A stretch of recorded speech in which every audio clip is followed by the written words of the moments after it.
Dear students, ನಾನು ಬಂಗಾರ ಲೆಕ್ಕ ಅಂತೇಳಿ ಪ್ರಾಂಶುಪಾಲನಾಗಿ ಸರ್ಕಾರಿ ಪದವಿ ಪೂರ್ವ ಕಾಲೇಜು ಕಬ್ಬಳ್ಳಿನಲ್ಲಿ ಕೆಲಸ ಮಾಡ್ತಿದ್ದೇನೆ.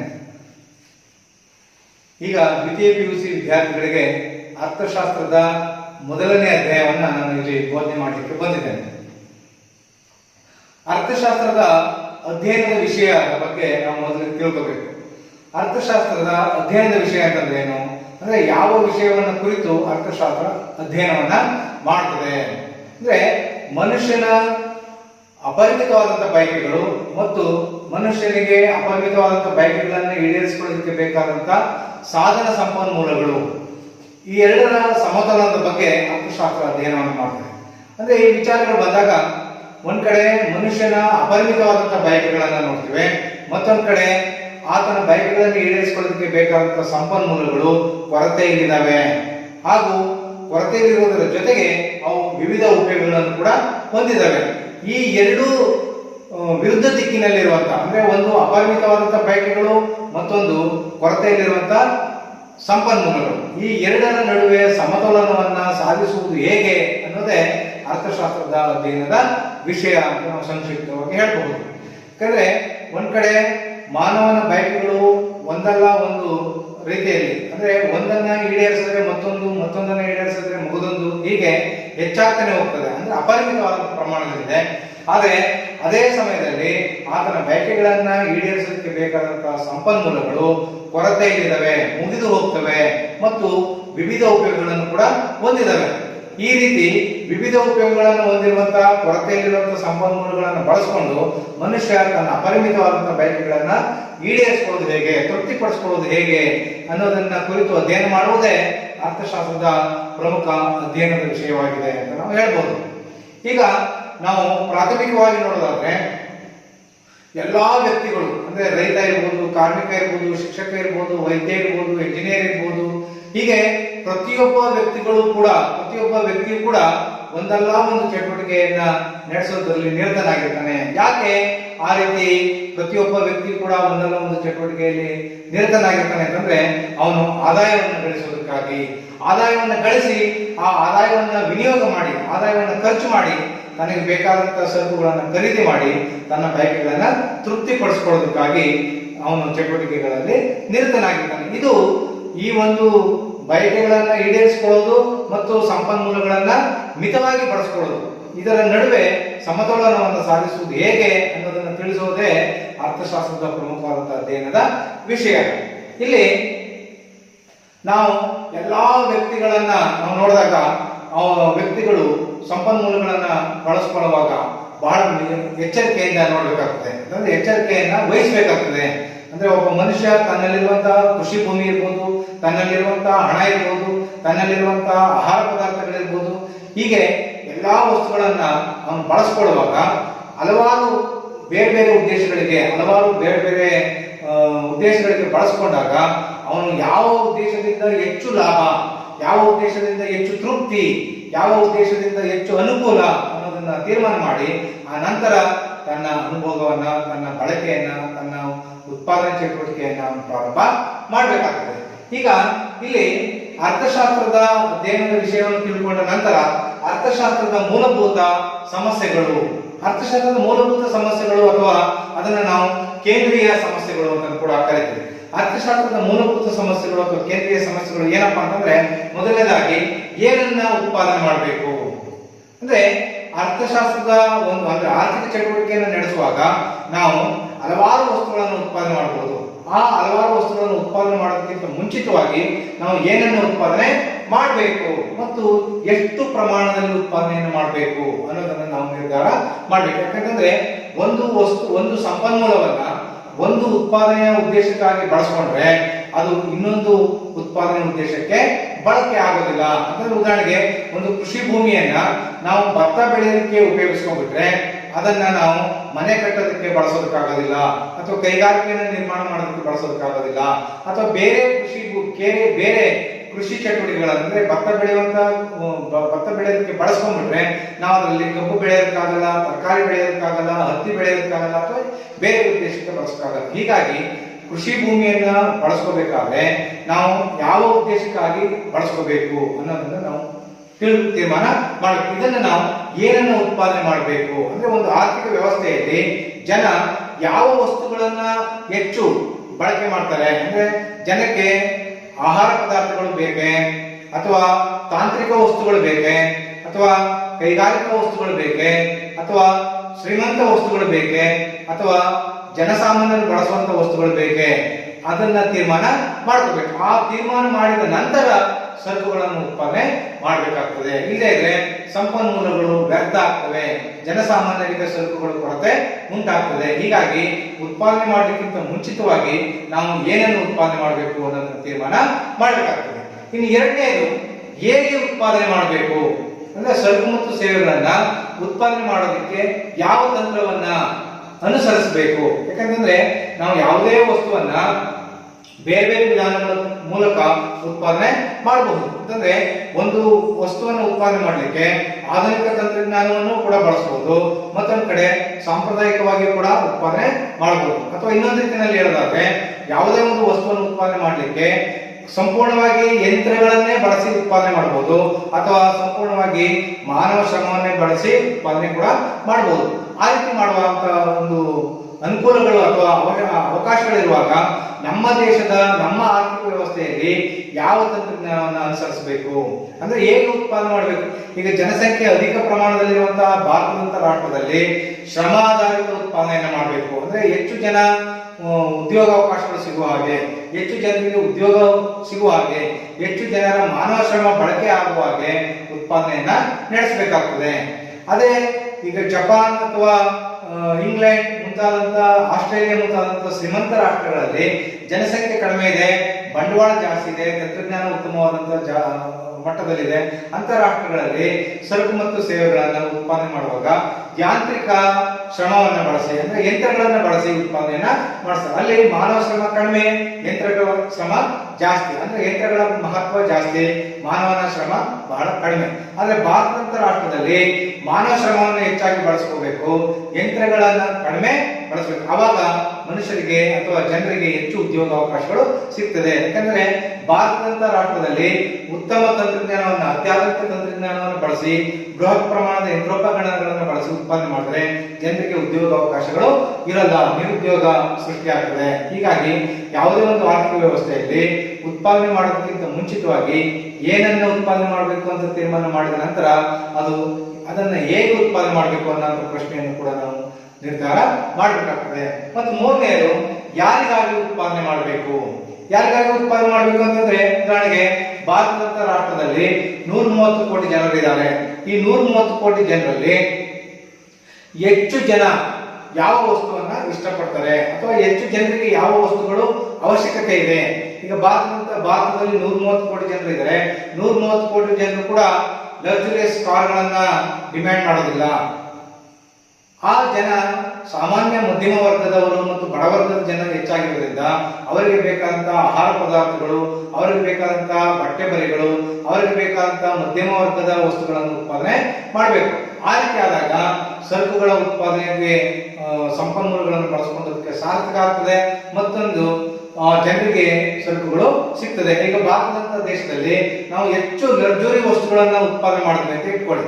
ಭಾರತದ ಎಲ್ಲಾ ಬಂಡವಾಳವನ್ನು ತೊಡಗಿಸಿ ಅತ್ಯಧಿಕ ಪ್ರಮಾಣದ ಒಂದು ಲಕ್ಸುರಿಯಸ್ ಕಾರುಗಳನ್ನ ಅಥವಾ ಶ್ರೀಮಂತ ವಸ್ತುಗಳನ್ನು ಉತ್ಪಾದನೆ ಮಾಡಿದ್ರೆ ಅಂತಹ ವಸ್ತುಗಳನ್ನ ಖರೀದಿ ಮಾಡುವಂತ ಜನ, ಅಂತಹ ವಸ್ತುಗಳಿಗೆ ಡಿಮ್ಯಾಂಡ್ ಮಾಡುವಂತ ಜನ ಭಾರತದಲ್ಲಿ ತುಂಬಾ ಕಡಿಮೆ ಇದ್ದಾರೆ. ಹಾಗಾಗಿ ಆ ಸರಕುಗಳು ಮಾರುಕಟ್ಟೆಯಲ್ಲಿ ಬೇಡಿಕೆಯನ್ನ ಸೃಷ್ಟಿಸಲಾರದು. ಹೀಗಾಗಿ ಏನನ್ನ ಉತ್ಪಾದನೆ ಮಾಡಬೇಕು, ಹೇಗೆ ಉತ್ಪಾದನೆ ಮಾಡಬೇಕು ಅನ್ನೋದು ನಿರ್ಧಾರ ಆದ್ಮೇಲೆ ಯಾರಿಗಾಗಿ ಉತ್ಪಾದನೆ ಮಾಡಬೇಕು ಅನ್ನೋದನ್ನು ಕೂಡ ನಾವು ನಿರ್ಧಾರ ಮಾಡಬೇಕಾಗ್ತದೆ. ಈ ಮೂರು ಪ್ರಶ್ನೆಗಳಿದಾವಲ್ಲ, ಈ ಮೂರು ಸಮಸ್ಯೆಗಳಿದಾವಲ್ಲ, ಇದು ಅರ್ಥಶಾಸ್ತ್ರದ ಮೂಲಭೂತ ಅಥವಾ ಕೇಂದ್ರೀಯ ಸಮಸ್ಯೆಗಳು. ಅಂದ್ರೆ ಏನನ್ನು ಉತ್ಪಾದನೆ ಮಾಡಬೇಕು, ಹೇಗೆ ಉತ್ಪಾದನೆ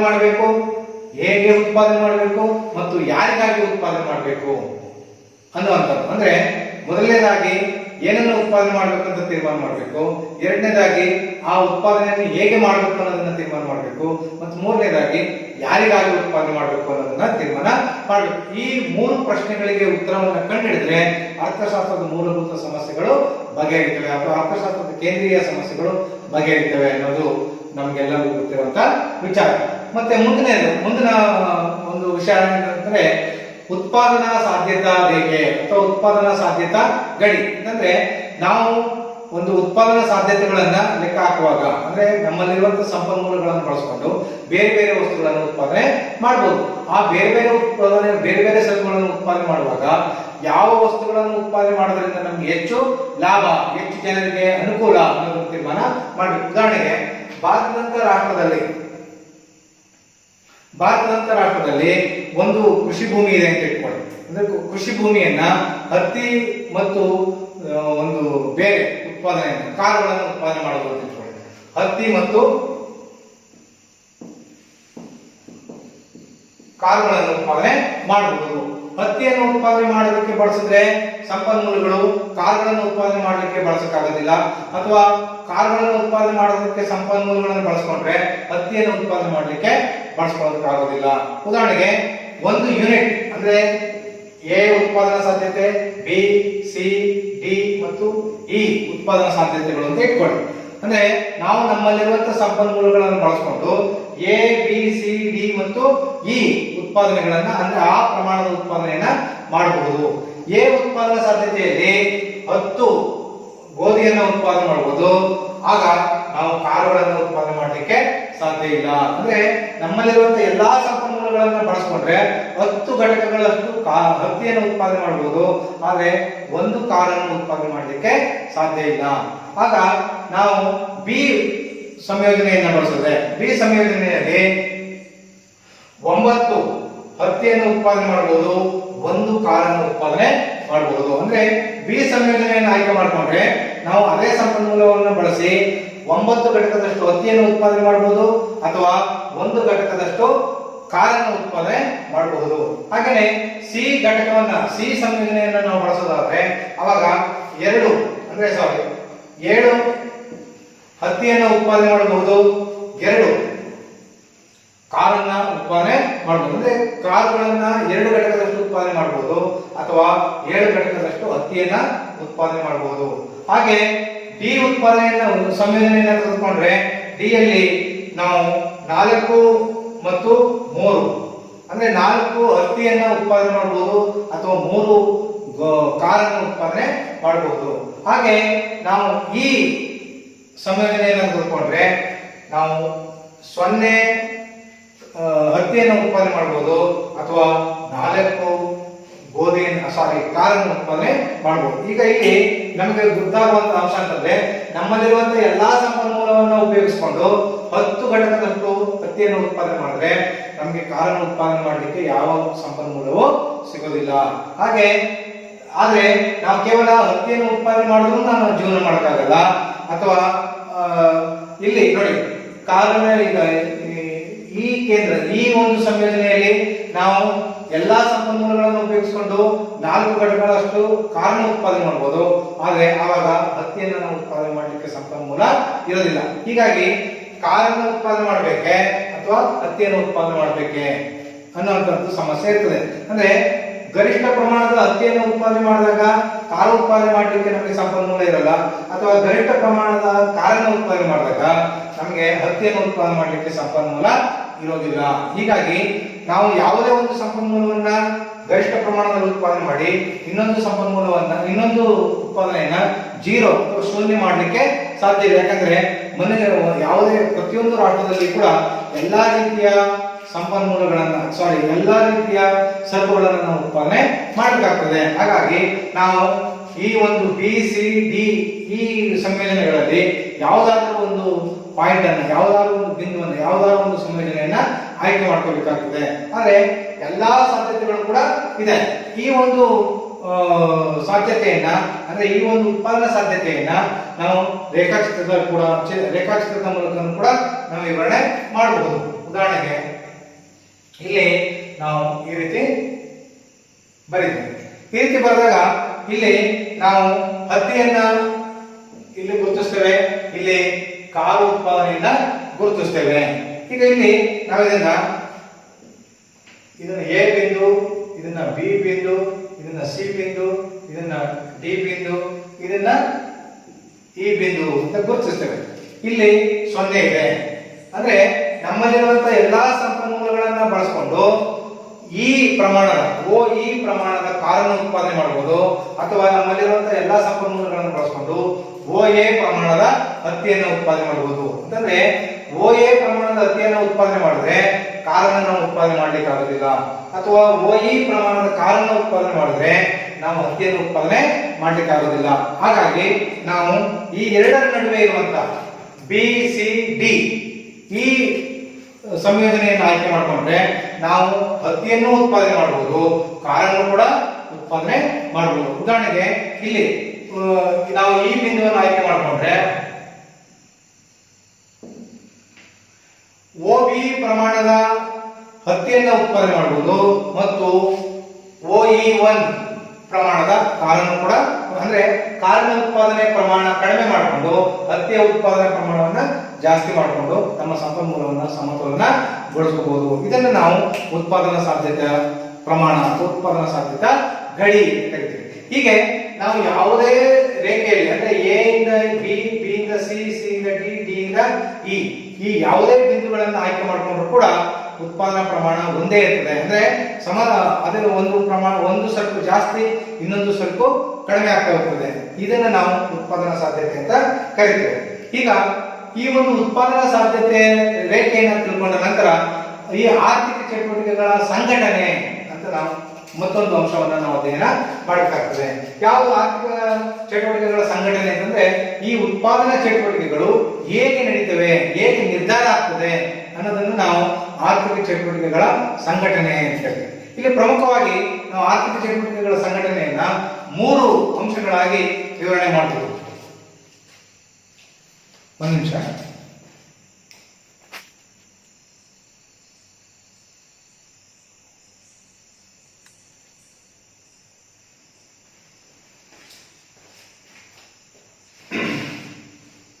ಆರ್ಥಿಕ ಚಟುವಟಿಕೆ ಸಂಘಟನೆ ಅಂತಂದ್ರೆ ನಾನು ಈಗಾಗಲೇ ಹೇಳಿದಂಗೆ ಆರ್ಥಿಕ ಚಟುವಟಿಕೆಗಳನ್ನ ನಡೆಸುವ ನಿರ್ಧಾರಗಳನ್ನ ಹೇಗೆ ತಗೋಬೇಕು ಅದಕ್ಕೆ ಆ ವಿಚಾರಕ್ಕೆ ಸಂಬಂಧಪಟ್ಟಂತೆ ನಾವು ಆರ್ಥಿಕ ಚಟುವಟಿಕೆಗಳ ಸಂಘಟನೆ ಅಂತ ಹೇಳ್ತೀವಿ. ಈಗ ಇದರಲ್ಲಿ 3 ಪ್ರಕಾರದ ಆರ್ಥಿಕ ಸಂಘಟನೆಗಳನ್ನು ನಾವು ಕಾಣಬಹುದು. ಒಂದು ಕೇಂದ್ರೀಯ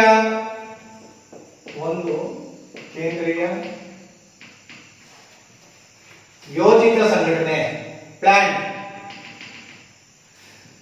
ಯೋಜಿತ ಸಂಘಟನೆ ಅಥವಾ ಯೋಜಿತ ಆರ್ಥಿಕ ಸಂಘಟನೆ ಅಂತಂದ್ರೆ ಇಲ್ಲಿ ಎಲ್ಲ ನಿರ್ಧಾರಗಳನ್ನ ಸರ್ಕಾರವೇ ನಿರ್ಧರಿಸುತ್ತೆ. ಅಂದ್ರೆ ಇಡೀ ರಾಷ್ಟ್ರದ ಸಂಪನ್ಮೂಲಗಳ ಮಾಲೀಕತ್ವ ಸರ್ಕಾರದ ಒಡೆತನಕ್ಕೆ ಸೇರಿರುತ್ತದೆ. ಜನರಿಗೆ ಯಾವುದೇ ರೀತಿಯ ಒಂದು ನಿರ್ಧಾರವನ್ನು ತೆಗೆದುಕೊಳ್ಳುವಂತ ಸ್ವತಂತ್ರ ಇರೋದಿಲ್ಲ. ಸರ್ಕಾರ ಯಾವ ವಸ್ತುಗಳನ್ನು ಉತ್ಪಾದನೆ ಮಾಡಬೇಕು, ಎಷ್ಟು ಪ್ರಮಾಣದಲ್ಲಿ ಉತ್ಪಾದನೆ ಮಾಡಬೇಕು, ಯಾರಿಗಾಗಿ ಉತ್ಪಾದನೆ ಮಾಡಬೇಕು, ಅದರ ಬೆಲೆ ನಿರ್ಧಾರ ಹೇಗಾಗಬೇಕು, ಅದರ ಪೂರೈಕೆ ಹೇಗಾಗಬೇಕು, ಹೀಗೆ ಎಲ್ಲ ರೀತಿಯ ಆರ್ಥಿಕ ಚಟುವಟಿಕೆಗಳ ನಿರ್ಧಾರವನ್ನ ತೆಗೆದುಕೊಳ್ಳುವಂತಹ ಸಂಪೂರ್ಣವಾದಂತಹ ಅಧಿಕಾರ ಕೇವಲ ಸರ್ಕಾರಕ್ಕೆ ಇರ್ತದೆ ಹೊರತು ಜನಸಾಮಾನ್ಯರಿಗೆ ಆ ಅಧಿಕಾರ ಇರೋದಿಲ್ಲ. ಇಂತಹ ಒಂದು ಆರ್ಥಿಕ ಒಂದು ಸಂಘಟನೆಯನ್ನ ನಾವು ಕೇಂದ್ರೀಯ ಅಥವಾ ಯೋಜಿತ ಆರ್ಥಿಕ ಸಂಘಟನೆ ಅಂತ ಕರೀತೀವಿ. ಎರಡನೆಯದು ಮಾರುಕಟ್ಟೆ ಆರ್ಥಿಕತೆ. ಮಾರುಕಟ್ಟೆ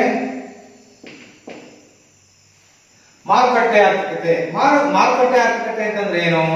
ಮಾರುಕಟ್ಟೆಯ ಸನ್ನಿವೇಶಗಳೇ ಉತ್ಪಾದನೆಯ ಪ್ರಮಾಣವನ್ನ ಅಥವಾ ಬೇಡಿಕೆ ಮತ್ತು ನೀಡಿಕೆಯನ್ನ ಅಥವಾ ಬೆಲೆಯ ಪ್ರಮಾಣವನ್ನ ನಿರ್ಧರಿಸುವಂತ ಸ್ವತಂತ್ರವನ್ನ ಹೊಂದಿರ್ತದೆ. ಅಂದ್ರೆ ಆಟೋಮೆಟಿಕ್ ಆಗಿ ಮಾರುಕಟ್ಟೆಯ ಚಟುವಟಿಕೆ ಅಂದ್ರೆ ಗ್ರಾಹಕರು ಮತ್ತು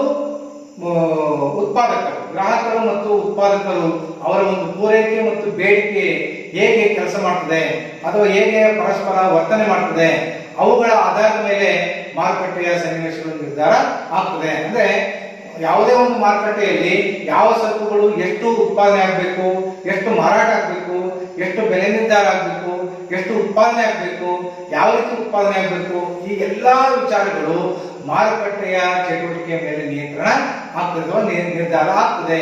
ಅಂದ್ರೆ ಮಾರುಕಟ್ಟೆ ಆರ್ಥಿಕತೆ ಅಂತಂದ್ರೆ ಬಹಳ ಸಿಂಪಲ್ ಆಗಿ ಹೇಳೋದಾದ್ರೆ ಇಲ್ಲಿ ಗ್ರಾಹಕರು ಮತ್ತು ಉತ್ಪಾದಕರು ಇವರ ಪರಸ್ಪರ ಚಟುವಟಿಕೆಯ ಮೇಲೆ ಒಂದು ಆರ್ಥಿಕ ವ್ಯವಸ್ಥೆ ನಿರ್ಧಾರ ಆಗ್ತದೆ. ಅಂತ ಒಂದು ವ್ಯವಸ್ಥೆಯನ್ನ ನಾವು ಮಾರುಕಟ್ಟೆ ಆರ್ಥಿಕ ವ್ಯವಸ್ಥೆ ಅಂತ ಹೇಳ್ತೀವಿ. ಮಾರುಕಟ್ಟೆಯಲ್ಲಿ ಇಲ್ಲಿ ಗ್ರಾಹಕನೇ ಒಂದು ಪ್ರಮುಖವಾದ ಪಾತ್ರವನ್ನ ವಹಿಸ್ತಾನೆ. ಮಾರುಕಟ್ಟೆಯ ಬೇಡಿಕೆ ಹೇಗೆ ನಿರ್ಧಾರ ಆಗ್ತದೆ ಅನ್ನೋದ್ರ ಮೇಲೆ ಮಾರುಕಟ್ಟೆಯಲ್ಲಿ ಸರಕುಗಳು ಉತ್ಪಾದನೆ ಆಗ್ತದೆ. ಮಾರುಕಟ್ಟೆಯಲ್ಲಿ ಎ ಅನ್ನೋ ವಸ್ತುವಿಗೆ ಹೆಚ್ಚು ಡಿಮ್ಯಾಂಡ್ ಆದರೆ ಮಾರುಕಟ್ಟೆಯಲ್ಲಿ ಎ ಅನ್ನುವಂಥ ವಸ್ತುಗಳು ಹೆಚ್ಚು ಪೂರೈಕೆ ಆಗ್ತದೆ. ಅಲ್ಲಿ ಮಾರುಕಟ್ಟೆಯಲ್ಲಿ ಎ ಅನ್ನೋ ವಸ್ತುವಿಗೆ ಬೇಡಿಕೆ ಇಲ್ಲ ಅಂತಂದ್ರೆ ಆ ವಸ್ತುವನ್ನು ಯಾರು ಪೂರೈಕೆ ಮಾಡೋದಿಲ್ಲ. ಹೀಗಾಗಿ ಗ್ರಾಹಕನ ಒಂದು ಮಹತ್ವ ಎಲ್ಲಿ ಜಾಸ್ತಿ ಇರ್ತದೋ, ಗ್ರಾಹಕ ಅಂದ್ರೆ ಅನುಭೋಗಿಯ ಮಹತ್ವ ಅಥವಾ ಅನುಭೋಗಿಯ ನಿರ್ಧಾರ, ಅನುಭೋಗಿಯ ಪ್ರಾಮುಖ್ಯತೆ ಎಲ್ಲಿ ಹೆಚ್ಚಾಗಿರ್ತದೋ ಅಂತ ಒಂದು ಆರ್ಥಿಕ ವ್ಯವಸ್ಥೆಯನ್ನ ನಾವು ಮಾರುಕಟ್ಟೆ ಆರ್ಥಿಕ ವ್ಯವಸ್ಥೆ ಅಂತ ಕರಿತೇವೆ. ಮತ್ತು ಮೂರನೆಯದು ಮಿಶ್ರ ಆರ್ಥಿಕ ವ್ಯವಸ್ಥೆ ಅಥವಾ ಮಿಶ್ರ ಆರ್ಥಿಕ ಸಂಘಟನೆ ಅಂತ ಕರಿತೀವಿ. ಇಲ್ಲಿ ನೋಡಿ, ಯೋಜಿತ ಅಥವಾ ಕೇಂದ್ರೀಯ ಯೋಜಿತ ವ್ಯವಸ್ಥೆಯಲ್ಲಿ ಸಂಪೂರ್ಣವಾಗಿ ಸರ್ಕಾರದ ನಿಯಂತ್ರಣದಲ್ಲಿ ಎಲ್ಲವೂ ನಿರ್ಧಾರ ಆದರೆ, ಮಾರುಕಟ್ಟೆ ಆರ್ಥಿಕ ವ್ಯವಸ್ಥೆಯಲ್ಲಿ ಗ್ರಾಹಕನ ಒಂದು ಮಹತ್ವ ಅಥವಾ ಜನಸಾಮಾನ್ಯನ ಒಂದು ಮಹತ್ವ ಹೆಚ್ಚಿನ ಒಂದು ಪಾತ್ರವನ್ನ ವಹಿಸ್ತದೆ. ಆದ್ರೆ ಮಿಶ್ರ ಆರ್ಥಿಕ ವ್ಯವಸ್ಥೆಯಲ್ಲಿ ಈ ಎರಡೂ ಕೂಡ ಅಂತಂದ್ರೆ ಸಂಪೂರ್ಣವಾಗಿ ಸರ್ಕಾರದೂ ಕೂಡ ಪಾತ್ರವನ್ನು ವಹಿಸುವುದಿಲ್ಲ, ಸಂಪೂರ್ಣವಾಗಿ ಮಾರುಕಟ್ಟೆಯ ವ್ಯವಸ್ಥೆಯೂ ಕೂಡ ಪಾತ್ರವನ್ನ ವಹಿಸುವುದಿಲ್ಲ. ಮಾರುಕಟ್ಟೆಯ ಸನ್ನಿವೇಶಗಳು ಕೂಡ ಸಮ ಪ್ರಮಾಣದ ಪಾತ್ರವನ್ನು ವಹಿಸ್ತದೆ, ಹಾಗೆಯೇ ಸರ್ಕಾರವು ಕೂಡ ತನ್ನ ಪಾತ್ರವನ್ನ ವಹಿಸ್ತದೆ. ಅಂದ್ರೆ ಇಲ್ಲಿ ಮಾರುಕಟ್ಟೆಯ ಬೇಡಿಕೆ ಮತ್ತು ಬೇಡಿಕೆಗಳು, ಮಾರುಕಟ್ಟೆಯ ಪೂರೈಕೆ ಮತ್ತು ಉತ್ಪಾದನೆಗಳು ಹೇಗೆ ನಿರ್ಧಾರ ಆಗ್ತದೆ ಅಂತಂದ್ರೆ, ಒಂದ್ ಕಡೆ ಗ್ರಾಹಕನ ಮೇಲೂ ಕೂಡ ನಿರ್ಧಾರ ಆಗ್ತದೆ, ಮತ್ತೊಂದ್ ಕಡೆ ಸರ್ಕಾರದ ನಿಯಂತ್ರಣ ಕೂಡ ಇರ್ತದೆ. ಹೀಗಾಗಿ ಇಂಥ ಸರ್ಕಾರ ಮತ್ತು ಮಾರುಕಟ್ಟೆ ವ್ಯವಸ್ಥೆಗಳು ಎರಡೂ ಕೂಡ ಒಂದು ಆರ್ಥಿಕ ವ್ಯವಸ್ಥೆಯನ್ನ ನಿರ್ಧರಿಸಿದ್ರೆ, ಆರ್ಥಿಕ ಒಂದು ವ್ಯವಸ್ಥೆಯನ್ನ ಯೋಜನೆ ಮಾಡಿದ್ರೆ ಅಂತ ಒಂದು ವ್ಯವಸ್ಥೆಯನ್ನ ಮಿಶ್ರ ಆರ್ಥಿಕ ವ್ಯವಸ್ಥೆ ಅಥವಾ ಮಿಶ್ರ ಆರ್ಥಿಕ ಸಂಘಟನೆ ಅಂತ ನಾವು ಕರಿಬಹುದು. ಮತ್ತೆ ಮತ್ತೊಂದು ಅರ್ಥಶಾಸ್ತ್ರದ ಅಧ್ಯಯನವನ್ನ ಅಥವಾ ಆರ್ಥಿಕ ಚಟುವಟಿಕೆಗಳ ಅಧ್ಯಯನವನ್ನ ನಾವು ಬೇರೆ ಬೇರೆ ರೀತಿಯಲ್ಲಿ ಅಧ್ಯಯನವನ್ನ ಮಾಡಬಹುದು. ಅದು ಹೇಗಪ್ಪ ಅಂತಂದ್ರೆ, ಒಂದು ವಾಸ್ತವಿಕ ಅಧ್ಯಯನ ಮತ್ತು ಮಾದರಿ ಅಧ್ಯಯನ. ವಾಸ್ತವಿಕ ಮತ್ತು ಮಾದರಿ ಅಧ್ಯಯನ. ವಾಸ್ತವಿಕ ಮತ್ತು ಮಾದರಿ ಅಧ್ಯಯನ ಅಂತಂದ್ರೆ, ವಾಸ್ತವಿಕ ಅಧ್ಯಯನ ಅಂತಂದ್ರೆ ಏನು? ಆರ್ಥಿಕ ಚಟುವಟಿಕೆಗಳು ಅವು ಹೇಗೆ ನಡೀತಾ ಇದಾವೋ ಹಾಗೇನೆ ಅಧ್ಯಯನ ಮಾಡಿದ್ರೆ, ಅಂದ್ರೆ ಆರ್ಥಿಕ ಚಟುವಟಿಕೆಗಳ ಮಧ್ಯೆ ನಾವು ಪ್ರವೇಶ ಮಾಡ್ತೇನೆ ಅವು ಹೇಗೆ ನಡೀತದೆ ಅಂದ್ರೆ, ಮಾರುಕಟ್ಟೆಯಲ್ಲಿ ಸರಕುಗಳ ಬೇಡಿಕೆ ಮತ್ತು ಪೂರೈಕೆ, ಸರಕುಗಳ ಉತ್ಪಾದನೆ ಪ್ರಮಾಣ, ಸರಕುಗಳ ಬೆಲೆ ನಿರ್ಧಾರ ಇವುಗಳು ಹೇಗೆ ನಡೀತಾ ಇದಾವೆ ಅನ್ನೋದನ್ನ ನಾವು ದೂರ ನಿಂತು ಅಧ್ಯಯನ ಮಾಡಿದ್ರೆ ಅದನ್ನ ನಾವು ವಾಸ್ತವಿಕ ಅಧ್ಯಯನ ಅಂತ ಹೇಳ್ತೀವಿ. ಅಂದ್ರೆ ಅವುಗಳು ಹೇಗೆ ನಡೀತಾ ಇದಾವೋ ಹಾಗೇನೆ ಸಹಜವಾಗಿ ಅಧ್ಯಯನ ಮಾಡಿದ್ರೆ, ಅವುಗಳ ಮಧ್ಯೆ ಪ್ರವೇಶ ಮಾಡ್ದೇನೆ, ಅವುಗಳಿಗೆ ಯಾವುದೇ ರೀತಿಯ ಡಿಸ್ಟರ್ಬ್ ಮಾಡ್ದೇನೆ ನಾವು ಅಧ್ಯಯನ ಮಾಡಿದ್ರೆ ಅಂತ ಒಂದು ಅಧ್ಯಯನವನ್ನ ವಾಸ್ತವಿಕ ಅಧ್ಯಯನ ಅಂತ ಕರಿತೀವಿ. ಆದ್ರೆ ವಾಸ್ತವಿಕ ಅಧ್ಯಯನದಿಂದ ನಮಗೆ ಹಲವಾರು ವಿಚಾರಗಳನ್ನ ನಾವು ಬಗೆಹರಿಸಲಿಕ್ಕೆ, ಹಲವಾರು ಸಮಸ್ಯೆಗಳನ್ನು ಬಗೆಹರಿಸಲಿಕ್ಕೆ ಸಾಧ್ಯ ಇಲ್ಲ. ಹಾಗಾಗಿ ನಾವು ಮಾದರಿ ಅಧ್ಯಯನವನ್ನು ಕೂಡ ಅಧ್ಯಯನ ಮಾಡಬೇಕು. ಅಂದ್ರೆ ಮಾದರಿ ಅಧ್ಯಯನ ಅಂತಂದ್ರೆ ಯಾವುದೇ ಒಂದು ಆರ್ಥಿಕ ಚಟುವಟಿಕೆ ಹೇಗೆ ನಡಿಬೇಕು ಮತ್ತು ಹೇಗೆ ನಡಿಬಾರದು. ಅಂದ್ರೆ ಉದಾಹರಣೆಗೆ ಹಣ ಗಳಿಕೆಗೆ, ಅಂದ್ರೆ ಒಂದು ಆರ್ಥಿಕ ಚಟುವಟಿಕೆಯಿಂದ ಹಣವನ್ನ ಸಂಪಾದನೆ ಮಾಡಬಹುದು ಅನ್ನೋದಾದ್ರೆ, ವಾಸ್ತವಿಕ ಅಧ್ಯಯನ ಏನ್ ಹೇಳ್ತದೆ, ಹಣ ಸಂಪಾದನೆ ಮಾಡೋದು ಬಹಳ ಮುಖ್ಯ, ಆದ್ರಿಂದ ಹಣವನ್ನ ಯಾವ ಮಾರ್ಗದಿಂದನಾದ್ರೂ ಸಂಪಾದನೆ ಮಾಡಲಿ, ಆದ್ರೆ ಹಣ ಗಳಿಕೆ ಆಯ್ತಾ ಅನ್ನೋದು ಮುಖ್ಯ ಆಗ್ತದೆ ಅನ್ನೋದನ್ನು ತಿಳಿಸುತ್ತೆ. ಆದ್ರೆ ಮಾದರಿ ಅಧ್ಯಯನ ಏನ್ ತಿಳಿಸುತ್ತೆ ಅಂತಂದ್ರೆ, ಹಣ ಗಳಿಕೆ ಆಗೋದು ಬಹಳ ಮುಖ್ಯ, ಆದ್ರೆ ಹಣ ಗಳಿಕೆ ಒಳ್ಳೆ ಮಾರ್ಗದಿಂದ ಆಗೋದು ಕೂಡ ಬಹಳ ಮುಖ್ಯ. ಅಂದ್ರೆ ಹಣ ಗಳಿಕೆಯನ್ನ ನಾವು ಒಳ್ಳೆ ವಿಧಾನದಲ್ಲೂ ಅಧ್ಯಯನ ಮಾಡಬಹುದು, ಅಂದ್ರೆ ಗಳಿಕೆ ಮಾಡಬಹುದು, ಕೆಟ್ಟ ವಿಧಾನದಲ್ಲೂ ಕೂಡ ಗಳಿಕೆ ಮಾಡಬಹುದು. ಈ ರೀತಿ ಆದಾಗ ಕೆಟ್ಟ ವಿಧಾನದಿಂದ ಗಳಿಕೆ ಮಾಡಿದ್ರೆ ಅದು ಸಮಾಜಕ್ಕೆ ಮಾರಕವಾಗ್ತದೆ. ಉದಾಹರಣೆಗೆ ಈಗ ನೀವು ಪ್ರಸ್ತುತ ಸಂದರ್ಭದಲ್ಲಿ ನೋಡಬಹುದು, ಹಲವಾರು ರೀತಿಯ ಡ್ರಗ್ಸ್ ವಿಚಾರಗಳಿಂದ ನಾವು ಹಣವನ್ನ ಗಳಿಕೆ ಮಾಡುವಂತ ಒಂದು ಸಾಧ್ಯತೆ ಇದೆ. ಆದ್ರೆ ಈ ಡ್ರಗ್ಸ್ ಅಥವಾ ಅನಾಗರಿಕ ವಿಧಾನ ಅಥವಾ ಅನೈತಿಕ ವಿಧಾನ ಅಥವಾ ಕಾನೂನಿಗೆ ವಿರುದ್ಧವಾದಂತಹ ಚಟುವಟಿಕೆಗಳಿಂದ ಹಣವನ್ನು ಗಳಿಸಿದ್ರೆ ಅದರಿಂದ ಸಮಾಜಕ್ಕೆ ಕೆಟ್ಟ ಸಂದೇಶ ಬರ್ತದೆ. ಹಾಗಾಗಿ ಒಳ್ಳೆಯ ವಿಧಾನದಿಂದ ಅಥವಾ ಒಳ್ಳೆಯ ಉದ್ದೇಶದಿಂದ ಅಥವಾ ಒಳ್ಳೆಯ ಮಾರ್ಗದಿಂದ ನಾವು ಆರ್ಥಿಕ ಚಟುವಟಿಕೆಯನ್ನ ನಡೆಸಬೇಕು. ಈ ರೀತಿ ಆರ್ಥಿಕ ಚಟುವಟಿಕೆಗಳಲ್ಲಿ ಒಳ್ಳೆಯದು ಯಾವುದು, ಕೆಟ್ಟದ್ದು ಯಾವುದು, ಲಾಭ ಯಾವುದು, ನಷ್ಟ ಯಾವುದು, ಈ ರೀತಿಯ ಉದ್ದೇಶಗಳನ್ನ ಅಧ್ಯಯನ ಮಾಡೋದಕ್ಕೆ ನಾವು ಮಾದರಿ ಅಧ್ಯಯನ ಅಂತ ಕರಿತೇವೆ. ಇನ್ನು ಎರಡನೇದು ಸೂಕ್ಷ್ಮ ಮತ್ತು ಸಮಗ್ರ ಅಧ್ಯಯನ. ಸೂಕ್ಷ್ಮ ಮತ್ತು ಸಮಗ್ರ ಸೂಕ್ಷ್ಮ ಮತ್ತು ಸಮಗ್ರ ಅಧ್ಯಯನ ಅನ್ನೋ ವಿಧಾನದಲ್ಲೂ ಕೂಡ ಅರ್ಥಶಾಸ್ತ್ರದ ಚಟುವಟಿಕೆಗಳನ್ನು ನಾವು ಅಧ್ಯಯನ ಮಾಡಬಹುದು. ಇಲ್ಲೇನಪ್ಪ ಅಂತಂದ್ರೆ ಸೂಕ್ಷ್ಮ ಅಧ್ಯಯನ ಅಂತಂದ್ರೆ ಏನು, ಯಾವುದೇ ಒಂದು ಚಟುವಟಿಕೆಯನ್ನ, ಯಾವುದೇ ಒಂದು ಆರ್ಥಿಕ ಚಟುವಟಿಕೆಯನ್ನ ಒಂದು ಸಣ್ಣ ಭಾಗವಾಗಿ ಅಧ್ಯಯನ ಮಾಡಿದ್ರೆ, ಅಂದ್ರೆ ಅರ್ಥಶಾಸ್ತ್ರದ ಒಂದು ಇಡೀ ಸಮೂಹವನ್ನ, ಇಡೀ ಚಟುವಟಿಕೆಯನ್ನ ಸಂಪೂರ್ಣವಾಗಿ ಸಮಗ್ರವಾಗಿ ಅಧ್ಯಯನ ಮಾಡೋದ್ರ ಬದಲಾಗಿ ಕೇವಲ ಒಂದು ಭಾಗವನ್ನ, ಒಂದು ಘಟಕವನ್ನ, ಒಂದು ಸಣ್ಣ ಭಾಗವನ್ನ ಅಧ್ಯಯನ ಮಾಡೋದಕ್ಕೆ ಸೂಕ್ಷ್ಮ ಅರ್ಥಶಾಸ್ತ್ರ ಅಂತ ಕರಿತೀವಿ. ಅಂತಂದ್ರೆ ಈಗ ಒಬ್ಬ ರೋಗಿಯ ರೋಗ ಲಕ್ಷಣಗಳನ್ನ ನಾವು ಅಧ್ಯಯನ ಮಾಡುವಾಗ ಆ ರೋಗಿಯ ಒಂದು ಸ್ಯಾಂಪಲ್ ಅನ್ನ, ಅಂದ್ರೆ ಬ್ಲಡ್ ಸ್ಯಾಂಪಲ್ ಅನ್ನ ನಾವು ಅಧ್ಯಯನ ಮಾಡ್ತೀವಿ.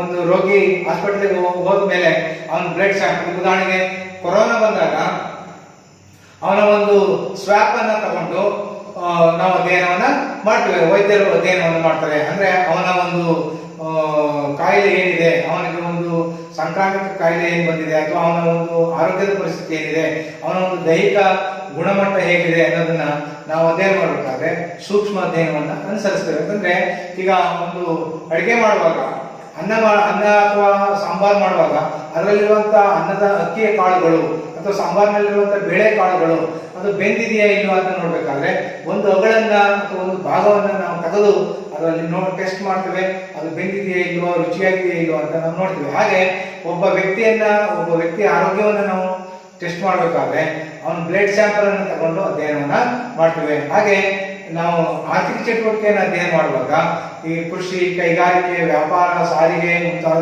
ಎಲ್ಲಾ ಚಟುವಟಿಕೆಗಳು ನಡೀತಾ ಇರ್ತದೆ.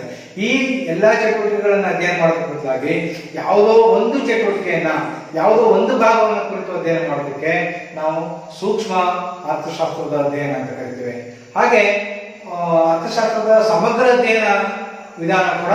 ಸಮಗ್ರ ಅಧ್ಯಯನ ಅಂತಂದ್ರೆ ಇಡೀ ರಾಷ್ಟ್ರದ ಅಧ್ಯಯನವನ್ನು, ಇಡೀ ಆರ್ಥಿಕ ಚಟುವಟಿಕೆಗಳು, ಇಡೀ ಕೃಷಿ, ಕೈಗಾರಿಕೆ, ಉದಾಹರಣೆಗೆ ಭಾರತದ ರಾಷ್ಟ್ರೀಯ ಆದಾಯ, ಭಾರತದ ಒಟ್ಟು ಜನಸಂಖ್ಯೆ, ಭಾರತದ ಒಟ್ಟು ಬೇಡಿಕೆ, ಭಾರತದ ಒಟ್ಟು ಉತ್ಪಾದನೆ, ಈ ರೀತಿ ಬಂದಾಗ ಅಂತಹ ಅಧ್ಯಯನವನ್ನು ಹೇಗೆ ಮಾಡ್ಬೇಕಪ್ಪ ಅಂತಂದ್ರೆ ಸಮಗ್ರ ಅಧ್ಯಯನ. ಭಾರತದ ರಾಷ್ಟ್ರೀಯ ಆದಾಯ ಹೇಗೆ ಹೆಚ್ಚಾಗ್ತಾ ಇದೆ, ಭಾರತದ ಜನಸಂಖ್ಯೆ ಹೇಗೆ ಹೆಚ್ಚಾಗ್ತಾ ಇದೆ, ಭಾರತದ ಒಟ್ಟು ಉತ್ಪಾದನೆ ಹೇಗೆ ಹೆಚ್ಚಾಗ್ತಾ ಇದೆ ಅನ್ನೋಂಥ ವಿಚಾರಗಳು ಬಂದಾಗ ನಾವು ಅದನ್ನ ಸಮಗ್ರ ಅಧ್ಯಯನದ ವಿಧಾನದ ಮೂಲಕ ಅಧ್ಯಯನ ಮಾಡ್ತೇವೆ. ಆ ರೀತಿ ಆದಾಗ ಮಾತ್ರ ಒಂದು ರಾಷ್ಟ್ರದ ಆರ್ಥಿಕ ಅಭಿವೃದ್ಧಿ, ಆರ್ಥಿಕ ಪ್ರಗತಿ ಎಷ್ಟಾಗಿದೆ ಅನ್ನೋದು ನಮಗೆ ಗೊತ್ತಾಗ್ತದೆ. ಈಗ GDP ಲೆಕ್ಕ ಹಾಕ್ಬೇಕಾದ್ರೆ, ಒಟ್ಟು ರಾಷ್ಟ್ರೀಯ ಉತ್ಪನ್ನವನ್ನ ಲೆಕ್ಕ ಹಾಕ್ಬೇಕಾದ್ರೆ ನಾವು ಸಮಗ್ರ ಅಧ್ಯಯನವನ್ನ ಬಳಸ್ತೇವೆ. ಆ ಸಮಸ್ಯೆಗಳನ್ನ ಅಧ್ಯಯನ ಮಾಡಬೇಕಾದ್ರೆ, ಅಂದ್ರೆ ಈಗ ರಾಷ್ಟ್ರೀಯ ಆದಾಯ ಎಲ್ಲಿ ಕಡಿಮೆ ಆಗಿದೆ, ಯಾವ ಕ್ಷೇತ್ರದಲ್ಲಿ ಕಡಿಮೆ ಆಗಿದೆ, ಯಾವ ಕ್ಷೇತ್ರದಲ್ಲಿ ಜಾಸ್ತಿ ಆಗಿದೆ ಅನ್ನೋದನ್ನ ಅಧ್ಯಯನ ಮಾಡಬೇಕಾದಾಗ ನಾವು ಸೂಕ್ಷ್ಮ ಅಧ್ಯಯನ ವಿಧಾನವನ್ನ ಅನುಸರಿಸಬೇಕಾಗ್ತದೆ. ಹೀಗೆ ಈ ನಮ್ಮ ಮೊದಲನೇ ಅಧ್ಯಾಯದಲ್ಲಿ ಈ ಒಂದು ಪ್ರಮುಖವಾದಂತಹ ಅಂಶ ಅಂದ್ರೆ ಅರ್ಥಶಾಸ್ತ್ರದ ಅಧ್ಯಯನದ ವಿಷಯಗಳೇನು, ಅರ್ಥಶಾಸ್ತ್ರದ ಕೇಂದ್ರೀಯ ಸಮಸ್ಯೆಗಳು ಯಾವ್ಯಾವುದು, ಅರ್ಥಶಾಸ್ತ್ರವನ್ನ ನಾವು ಏನನ್ನ ಅಂದ್ರೆ ಅರ್ಥಶಾಸ್ತ್ರದ ಮೂಲಭೂತ ಸಮಸ್ಯೆಗಳು ಯಾವ್ಯಾವುದು ಅದನ್ನ ನಾವು ಅಧ್ಯಯನ ಮಾಡ್ತೇವೆ. ಹಾಗೆ ಉತ್ಪಾದನಾ ಸಾಧ್ಯತಾ ರೇಖೆಯನ್ನ ಅಧ್ಯಯನ ಮಾಡ್ತೇವೆ. ಹಾಗೆ ಅರ್ಥಶಾಸ್ತ್ರದ ಒಂದು ಸಂಘಟನೆ, ಅರ್ಥಶಾಸ್ತ್ರ ಅಂದ್ರೆ ಆರ್ಥಿಕ ಸಂಘಟನೆಗಳು ಹೇಗೆ ಇದೆ, ಅಂದ್ರೆ ಕೇಂದ್ರೀಯ ಯೋಜನೆ ಸಂಘಟನೆ ಇದೆಯಾ, ಅಥವಾ ಮಾರುಕಟ್ಟೆಯ ಆರ್ಥಿಕತೆ ಇದೆಯಾ, ಅಥವಾ ಮಿಶ್ರ ಆರ್ಥಿಕತೆ ಇದೆಯಾ ಅನ್ನೋದನ್ನ ನಾವು ಅಧ್ಯಯನ ಮಾಡ್ತೇವೆ. ಹಾಗೆ ಅರ್ಥಶಾಸ್ತ್ರದ ಚಟುವಟಿಕೆಗಳನ್ನ ಅಧ್ಯಯನ ಮಾಡುವಾಗ ವಾಸ್ತವಿಕ ಮತ್ತು ಮಾದರಿ ಅರ್ಥಶಾಸ್ತ್ರದ ಅಧ್ಯಯನ ಅಂತ ಮಾಡ್ತೇವೆ. ಹಾಗೆ ಸೂಕ್ಷ್ಮ ಮತ್ತು ಸಮಗ್ರ ಅರ್ಥಶಾಸ್ತ್ರದ ಅಧ್ಯಯನದ ವಿಧಾನವನ್ನು ನಾವು ಅಧ್ಯಯನ ಮಾಡ್ತೇವೆ. ಹೀಗೆ ಮೊದಲನೇ ಅಧ್ಯಾಯದಲ್ಲಿ ಈ ರೀತಿಯ ಪ್ರಮುಖ ಅಂಶಗಳನ್ನು ನಾವು ಅಧ್ಯಯನ ಮಾಡ್ತೇವೆ. ಈ ಅಧ್ಯಾಯಕ್ಕೆ ಸಂಬಂಧಪಟ್ಟಂತ ಕೆಲವು ಪ್ರಶ್ನೆಗಳನ್ನ ನಾವು ಇಲ್ಲಿ ನೋಡೋದಾದ್ರೆ, ಇಲ್ಲಿ ಆರ್ಥಿಕತೆಯ ಕೇಂದ್ರೀಯ ಸಮಸ್ಯೆಗಳನ್ನ ಚರ್ಚಿಸಿ ಅನ್ನುವಂಥದ್ದು. ಅಂದ್ರೆ ಆರ್ಥಿಕತೆಯ ಕೇಂದ್ರೀಯ ಸಮಸ್ಯೆಗಳನ್ನ ಚರ್ಚಿಸಿ ಅಂದ್ರೆ ಏನು, ಏನನ್ನ ಉತ್ಪಾದನೆ ಮಾಡಬೇಕು, ಎಷ್ಟು ಪ್ರಮಾಣದಲ್ಲಿ ಉತ್ಪಾದನೆ ಮಾಡಬೇಕು, ಹೇಗೆ ಉತ್ಪಾದನೆ ಮಾಡಬೇಕು, ಯಾರಿಗಾಗಿ ಉತ್ಪಾದನೆ ಮಾಡಬೇಕು ಅನ್ನೋಂಥ ವಿಚಾರ ಇದೆಯಲ್ಲ, ಇದನ್ನ ನಾವು ಅರ್ಥಶಾಸ್ತ್ರದ ಕೇಂದ್ರೀಯ ಸಮಸ್ಯೆಗಳು ಅಂತ ಕರಿತೀವಿ. ಈಗ ನಾನು ವಿವರಣೆ ಕೊಟ್ಟ ಹಾಗೆ ಆ ಒಂದು ವಿವರಣೆಯನ್ನ ನಾವು ಇಲ್ಲಿ ಈ ಪ್ರಶ್ನೆಗೆ ಉತ್ತರವಾಗಿ ಬರೀಬೇಕಾಗ್ತದೆ. ಮತ್ತೆ ಒಂದು ಆರ್ಥಿಕತೆಯ ಉತ್ಪಾದನಾ ಸಾಧ್ಯತೆಗಳು ಎಂದರೇನು, ಉತ್ಪಾದನಾ ಸಾಧ್ಯತೆಗಳು ಅಂತಂದ್ರೆ ನಾನು ಇಲ್ಲಿ ಮೊದಲು ಹೇಳಿದಾಗೆ ನಮ್ಮಲ್ಲಿರುವಂತಹ ಸಂಪನ್ಮೂಲಗಳನ್ನು ಬಳಸ್ಕೊಂಡು ಯಾವ ಪ್ರಮಾಣದ ವಸ್ತುಗಳನ್ನ ಎಷ್ಟು ಪ್ರಮಾಣದಲ್ಲಿ ಉತ್ಪಾದನೆ ಮಾಡಬೇಕು ಅನ್ನೋಂಥ ಒಂದು ಸಾಧ್ಯತೆಗಳಿರ್ತದೆ. ಅದರಲ್ಲಿ ಯಾವ ಸಾಧ್ಯತೆಗಳನ್ನು ಆಯ್ಕೆ ಮಾಡಿಕೊಂಡು ನಾವು ಉತ್ಪಾದನೆಯನ್ನ ಮಾಡಬೇಕು ಅನ್ನೋಂಥ ವಿಚಾರವನ್ನು ನಾವು ಇಲ್ಲಿ ಅಧ್ಯಯನ ಮಾಡಬೇಕಾಗ್ತದೆ. ಉತ್ಪಾದನಾ ಸಾಧ್ಯತಾ ಗಡಿ ಎಂದರೇನು? ಅಂದ್ರೆ ಉತ್ಪಾದನಾ ಸಾಧ್ಯತೆ ಗಡಿ ಅಂತಂದ್ರೆ ಒಂದು ಯಾವ ಅಂದ್ರೆ ಸಂಪನ್ಮೂಲಗಳನ್ನು ಬಳಸಿಕೊಂಡು ಯಾವ ವಸ್ತುಗಳನ್ನು ಎಷ್ಟು ಪ್ರಮಾಣದಲ್ಲಿ ಗರಿಷ್ಠ ಪ್ರಮಾಣದಲ್ಲಿ ಉತ್ಪಾದನೆ ಮಾಡಬಹುದು. ಒಂದು ಸರಕನ್ನು ಗರಿಷ್ಠ ಪ್ರಮಾಣದಲ್ಲಿ ಉತ್ಪಾದನೆ ಮಾಡಿದ್ರೆ ಮತ್ತೊಂದು ಸರಕನ್ನು ಉತ್ಪಾದನೆ ಮಾಡಲಿಕ್ಕೆ ಸಾಧ್ಯ ಆಗೋದಿಲ್ಲ. ಇದನ್ನ ನಾವು ಉತ್ಪಾದನಾ ಸಾಧ್ಯತೆ ಗಡಿ ಅಂತ ಕರಿತೇವೆ. ಹಾಗೆ ಅರ್ಥಶಾಸ್ತ್ರದ ವಿಷಯ ವಸ್ತುಗಳನ್ನ ಚರ್ಚಿಸಿ. ಅಂದ್ರೆ ಅರ್ಥಶಾಸ್ತ್ರದ ವಿಷಯ ವಸ್ತುಗಳು ಯಾವ್ಯಾವಪ್ಪ ಅಂತಂದ್ರೆ, ಅರ್ಥಶಾಸ್ತ್ರದ ವಿಷಯ ವಸ್ತು ಅಂತಂದ್ರೆ ಮಾನವನ ಬಯಕೆಗಳು ಮತ್ತು ಮಾನವನ ಬಯಕೆಗಳನ್ನು ಈಡೇರಿಸಿಕೊಳ್ಳೋದಕ್ಕೆ ಬೇಕಾದಂತ ಸಾಧನ ಸಂಪನ್ಮೂಲಗಳು, ಅವುಗಳ ಕೊರತೆ, ಅವುಗಳ ವಿವಿಧ ಬಳಕೆಗಳು, ಇವುಗಳನ್ನ ಅರ್ಥಶಾಸ್ತ್ರದ ವಿಷಯ ವಸ್ತು ಅಂತ ಕರಿತೀವಿ. ಮತ್ತೆ ಕೇಂದ್ರೀಯ ಯೋಜಿತ ಆರ್ಥಿಕತೆ ಮತ್ತು ಮಾರುಕಟ್ಟೆ ಆರ್ಥಿಕ ವ್ಯವಸ್ಥೆಯ ನಡುವೆ ಇರುವ ವ್ಯತ್ಯಾಸಗಳನ್ನು ತಿಳಿಸಿ. ಅಂದ್ರೆ ಕೇಂದ್ರೀಯ ಆರ್ಥಿಕ ವ್ಯವಸ್ಥೆ ಅಂತಂದ್ರೆ ಸಂಪೂರ್ಣವಾಗಿ ಸರ್ಕಾರವೇ ಎಲ್ಲ ನಿರ್ಧಾರಗಳನ್ನು ತೆಗೆದುಕೊಳ್ಳುವಂಥದ್ದು, ಸರ್ಕಾರವೇ ಇಡೀ ಸಂಪನ್ಮೂಲದ ಮಾಲೀಕತ್ವವನ್ನು ಹೊಂದಿರುವಂತದ್ದು. ಅಂತಹ ವ್ಯವಸ್ಥೆಯನ್ನ ಕೇಂದ್ರೀಯ ಯೋಜಿತ ಆರ್ಥಿಕ ವ್ಯವಸ್ಥೆ ಅಂತ ಕರಿತೇವೆ. ಮಾರುಕಟ್ಟೆ ಆರ್ಥಿಕ ವ್ಯವಸ್ಥೆ ಅಂತಂದ್ರೆ ಇದರಲ್ಲಿ ಸರ್ಕಾರದ ಒಂದು ಪಾತ್ರ ಬಹಳ ಕಡಿಮೆ ಇರ್ತದೆ. ಜನಸಾಮಾನ್ಯರ ಅಥವಾ ಮಾರುಕಟ್ಟೆಯ ಬೇಡಿಕೆ ಮತ್ತು ಪೂರೈಕೆಯ ಅಂಶಗಳೇನಿವೆ ಅದು ಪ್ರಮುಖ ಪಾತ್ರವನ್ನ ವಹಿಸುತ್ತೆ. ಮತ್ತೆ ವಾಸ್ತವಿಕ ಆರ್ಥಿಕ ವಿಶ್ಲೇಷಣೆ ಅಂದ್ರೆ ಏನು? ಅಂದ್ರೆ ವಾಸ್ತವಿಕ ಆರ್ಥಿಕ ವಿಶ್ಲೇಷಣೆ ಏನು, ನೀವು ಏನೆಂದು ಅರ್ಥ ಮಾಡಿಕೊಂಡಿರುವಿರಿ ಅಂತ ಪ್ರಶ್ನೆ. ವಾಸ್ತವಿಕ ಆರ್ಥಿಕ ವ್ಯವಸ್ಥೆ ಅಂತಂದ್ರೆ ಏನಿಲ್ಲ. ವಾಸ್ತವಿಕ ಆರ್ಥಿಕ ವ್ಯವಸ್ಥೆ ಅಂತಂದ್ರೆ ಆರ್ಥಿಕ ಚಟುವಟಿಕೆಗಳು ಸಹಜವಾಗಿ ಹೇಗೆ ನಡೀತಾ ಇದ್ದೀವಿ, ಆ ಸಹಜವಾದಂತ ಆರ್ಥಿಕ ಚಟುವಟಿಕೆಗಳು ನಡೆಯುವ ರೀತಿಯಲ್ಲಿಯೇ ಅಧ್ಯಯನ ಮಾಡಿದ್ರೆ, ಅವುಗಳಿಗೆ ಯಾವುದೇ ರೀತಿಯ ಮಧ್ಯಪ್ರವೇಶ ಮಾಡ್ದೇನೆ ಅವುಗಳು ಹೇಗೆ ನಡೀತಾ ಇದ್ದಾವೆ ಹಾಗೆ ಅಧ್ಯಯನ ಮಾಡಿದ್ರೆ ಅದನ್ನ ನಾವು ವಾಸ್ತವಿಕ ಆರ್ಥಿಕ ಅಧ್ಯಯನ ಅಂತ ನಾವು ಕರಿತೇವೆ. ಮತ್ತೆ ಮಾದರಿ ಆರ್ಥಿಕ ವಿಶ್ಲೇಷಣೆ. ಮಾದರಿ ಆರ್ಥಿಕ ವಿಶ್ಲೇಷಣೆ ಅಂತಂದ್ರೆ ಸಹಜವಾದಂತ ಆರ್ಥಿಕ ಅಧ್ಯಯನವನ್ನ ನಾವು ಮಾಡುವಾಗ ಅದರಲ್ಲಿ ಕೆಲವು ಲೋಪದೋಷಗಳು ಕೂಡ ಇರ್ತದೆ. ಆ ಲೋಪದೋಷಗಳನ್ನ ಸರಿಪಡಿಸುವಂತ ದಿಕ್ಕಿನಲ್ಲಿ ಅಂತಂದ್ರೆ ಒಂದು ಆರ್ಥಿಕ ವ್ಯವಸ್ಥೆ ಅಂದ್ರೆ ಒಂದು ಆರ್ಥಿಕ ಚಟುವಟಿಕೆ ಯಾವ ರೀತಿಯಲ್ಲಿ ನಡಿಬೇಕು ಮತ್ತು ಯಾವ ರೀತಿಯಲ್ಲಿ ನಡಿಬಾರದು, ಅದು ಹೇಗೆ ನಡಿಬೇಕು ಹೇಗೆ ನಡಿಬಾರದು ಅನ್ನೋಂತ ಒಂದು ನಿರ್ಧಾರವನ್ನ, ರೂಪುರೇಷೆಗಳನ್ನ ಅಥವಾ ಸಲಹೆ ಸೂಚನೆಗಳನ್ನ ಕೊಡ್ತಾ ನಾವು ಅರ್ಥಶಾಸ್ತ್ರವನ್ನು ಅಧ್ಯಯನ ಮಾಡಿದ್ರೆ ಅದನ್ನು ನಾವು ಮಾದರಿ ಅರ್ಥಶಾಸ್ತ್ರದ ಅಧ್ಯಯನ ಅಂತ ಕರಿತೇವೆ. ಮತ್ತೆ ಸೂಕ್ಷ್ಮ ಹಾಗೂ ಸಮಗ್ರ ಅರ್ಥಶಾಸ್ತ್ರದ ನಡುವೆ ಇರುವ ವ್ಯತ್ಯಾಸವನ್ನು ತಿಳಿಸಿರಿ ಅಂತ ಇದೆ.